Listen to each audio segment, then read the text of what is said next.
Assalamualaikum warahmatullahi wabarakatuh. Perkenalkan, nama saya Devi Sakina. NIM saya 18.01.051.001.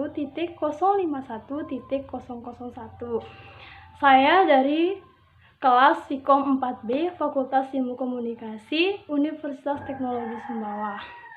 Nah, di sini saya akan menjelaskan materi mengenai landasan konseptual pembangunan dan modernisasi. Nah, materi ini saya jelaskan karena saya mendapat tugas dari mata kuliah komunikasi pembangunan.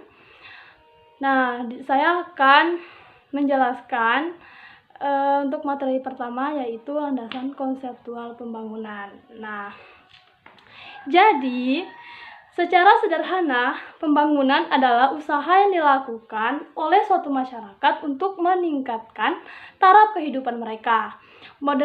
Modernisasi perubahan sosial, industrial, modernisasi, pertumbuhan atau growth, dan evolusi sosio-kultural adalah istilah yang sering dikaitkan dalam definisi pembangunan. Nah, secara umum, kita dapat memberikan makna tentang pembangunan sebagai suatu proses perencanaan atau social plan yang dilakukan oleh birokrat perencanaan pembangunan untuk membuat perubahan sebagai proses peningkatan kesejahteraan bagi masyarakat. Pembangunan sangat berkaitan dengan nilai dan seringkali bersifat transidental, suatu gejala metadisiplin atau bahkan sebuah ideologi atau the ideology of developmentasi.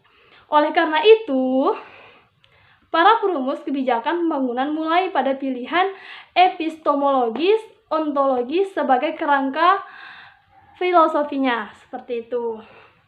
Nah, mengukur dari pembangunan dapat dilihat dari berbagai indikator utama, yaitu kekayaan yang merata, pemerataan, kualitas kehidupan, indeks pembangunan manusia atau Human Development Index, dan kerusakan lingkungan.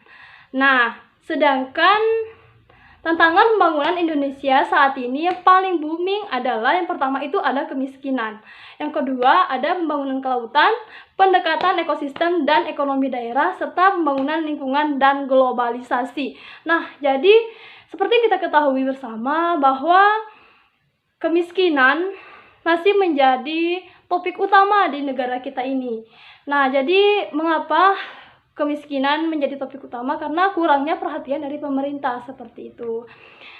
Nah, jadi kita sebagai kaum muda di negara ini, kita harus mampu menyelesaikan masalah tersebut gitu. Jadi saya akan beralih ke materi kedua, yaitu modernisasi. Jadi, proses modernisasi telah menunjukkan suatu kecenderungan yang selalu melekat atau inherent dalam latar setting historis yang berbeda ke arah alienasi, atomisasi masyarakat, birokratis, penguasa, dan homogenisasi kebudayaan. Nah, kecenderungan ini secara mendasar berakar pada sifat modernisasi yang mengundang peningkatan level dominasi dan manipulasi atas alam dan masyarakat yang dapat dikatakan sebagai inti imperialisme. Nah, jadi di sini masyarakat atau kita ini sebagai objek utama dari modernisasi tersebut, teman-teman. Jadi, produksi secara teknologi, rasionalisasi birokratis, sekularisasi kultural. Nah, adapun contoh modernisasi yaitu meliputi beragam bidang yang melekat dalam pertumbuhan manusia dengan alam sekelilingnya, antara lain sebagai berikut. Nah, yang pertama itu ada ekonomi. Nah, jadi dengan adanya modernisasi, ekonomi atau taraf kehidupan masyarakat itu semakin meningkat. Nah, jadi semuanya serba modern seperti itu. Dan yang kedua ada teknologi. Nah, mengapa? Karena pada zaman sekarang kita kan sudah semakin mudah untuk menerima informasi melalui teknologi seperti itu, dengan adanya media dan lain sebagainya. Yang selanjutnya ada pengetahuan. Nah, tentu saja untuk melakukan semua itu kita butuh pengetahuan yang luas, seperti itu. Terus yang selanjutnya ada pendidikan. Nah, pendidikan juga perlu untuk kita tingkatkan karena kita tuh sebagai penerus bangsa, seperti itu. Selanjutnya ada transportasi dan ada sosial. Nah, jadi sosial juga sangat berdampak karena adanya modernisasi tersebut. Selanjutnya ada perdagangan dan lain-lain. Nah, teman-teman, mungkin hanya itu saja materi yang dapat saya sampaikan dan semoga bermanfaat. Apabila ada saran dan komentar, teman bisa menulisnya di kolom komentar di bawah ya.